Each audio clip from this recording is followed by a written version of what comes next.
हाँ भैया राम राम। भैया ये क्या सुन रहा हूँ मैं, आप मेरे वाले हिस्से में कुछ काम कराने की सोच रहे हो? मैंने ना नया काम शुरू किया है अपनी जगह पे, ट्यूशन पढ़ाने का। और रिस्पांस भी अच्छा आ रहा है, बच्चे भी धीरे धीरे बढ़ते जा रहे हैं। तो मैं ये सोच रहा था कि वो जो दुकान की जो दूसरा हिस्सा है जो तुम्हारा फालतू पड़ा हुआ है, वहाँ पे मैं बाकी बच्चों को पढ़ा लूँ, तो इसलिए मैंने वहाँ पे काम शुरू करवा लिया। तेरे को कोई दिक्कत तो नहीं है ना? हाँ अच्छी बात है, तुम्हारा काम चल पड़ा, लेकिन इसका मतलब ये नहीं कि तुम पूछो भी ना मेरे से। और आपको किसने कहा कि वो हिस्सा हमारे लिए फालतू है? कुछ दिन बाद में मैं वहाँ पे अपना ब्यूटी पार्लर खोलूंगी, तो हमारा हिस्सा जैसा है उसको वैसा का वैसा ही रहने दीजिए। देखा, बात नहीं बनी तो फोन काट दिया। और तुम मेरे साथ चलो या ना चलो, मैं आज के आज ही जाकर अपने कमरे की चाबी लेकर आऊंगी उनसे।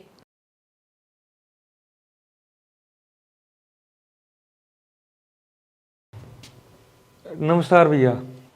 अरे शिवम, 2 दिन से कहाँ था तू? अरे भाई तेरे को पता है क्या हुआ है? सारे लोग परेशान हो गए थे और कुछ लोग तो ये कह रहे थे कि हम दूसरा दूधिया लगाएंगे। वो साहब मैं अपने गांव गया था। गांव? किस लिए? वो साहब क्या है ना, मेरा एक छोटा भाई है, वो गांव में रहता है। वो है ना बीमार हो गया, तो मैं बस उसी को देखने गया था गांव। अच्छा ठीक है, कल से तू टाइम से आएगा ना? वो साहब बात क्या है ना कि मैं आपसे दूध दे नहीं पाऊंगा आपको। वो क्या है ना, गांव में शिफ्ट हो रहा हूँ अब। अच्छा, फिर तुम्हारा यहाँ का काम कौन संभालेगा? वो क्या है ना, अब तो मेरे को वहीं पे ही रहना पड़ेगा, क्योंकि वो छोटा भाई तो बीमार हो गया है। वही सारे काम देखता था, खेती बाड़ी और घर तक के। लेकिन अब वो बीमार हो गया और डॉक्टर ने बोला है कि ज़्यादा काम ना करे और आराम करे। तो इसलिए मैं गांव जाके सारे काम अब मैं ही संभालूंगा। अब मैं ही उसका बड़ा भाई हूँ, और बड़ा भाई बाप समान होता है, तो बाप की जिम्मेदारी तो मैं ही निभाऊंगा साहब। अब परिवार से बढ़ के काम थोड़ी है साहब, मेरे लिए तो मेरा भाई ही सब कुछ है। अब मैं उसी की देखभाल करूँगा गाँव में। अच्छा तो एक काम कर, तू कल आके अपना हिसाब कर लियो। ठीक है साहब। ठीक है। अरे मास्टर जी। हाँ बेटा बोल। कब काम शुरू कर रहे हो यहाँ पे आप? अरे सेंटर, बेटा सेंटर तो अभी यहाँ पर शुरू नहीं होगा, पुराने वाले से ही काम चलाना पड़ेगा। पुराने वाले से? लेकिन मास्टर जी मैंने तो सुना यहाँ पे ट्यूशन सेंटर खुलेगा। अरे खुल तो रहा था, पर अब नहीं, अब थोड़ा डिले हो गया है। चल तू चल, मैं घर वाले आ गए हमारे। ठीक है मास्टर जी। अरे अच्छा हो गया तुम लोग यहीं पर आ गए हैं। अरे भैया कैसे हो आप? ठीक हूँ, तू बता तू कैसा है? मैं भी बिल्कुल ठीक हूँ। और काम कैसा चल रहा है? काम काम तो रुकवा दिया मैंने। क्यों?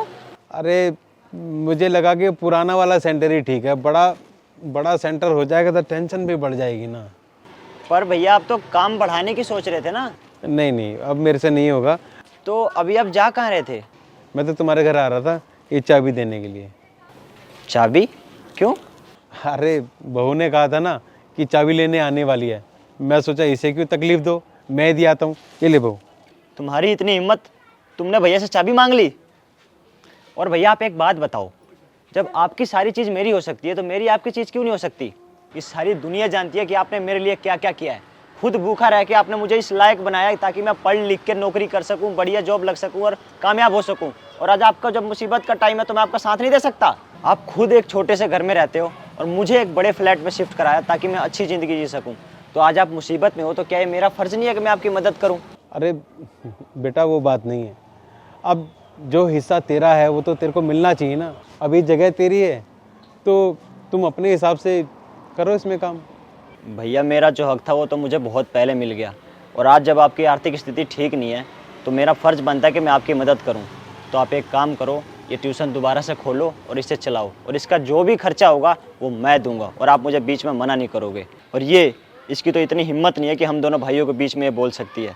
भैया ये सही कह रहे हैं, मुझसे गलती हुई है, आप मुझे माफ़ कर दीजिए। अपने बड़े भाई होने के नाते हमारे लिए जितना किया है उतना तो एक बाप भी नहीं करता है। प्लीज़ आप हमें माफ़ कर दीजिए। नहीं नहीं नहीं, ऐसी कोई बात नहीं है।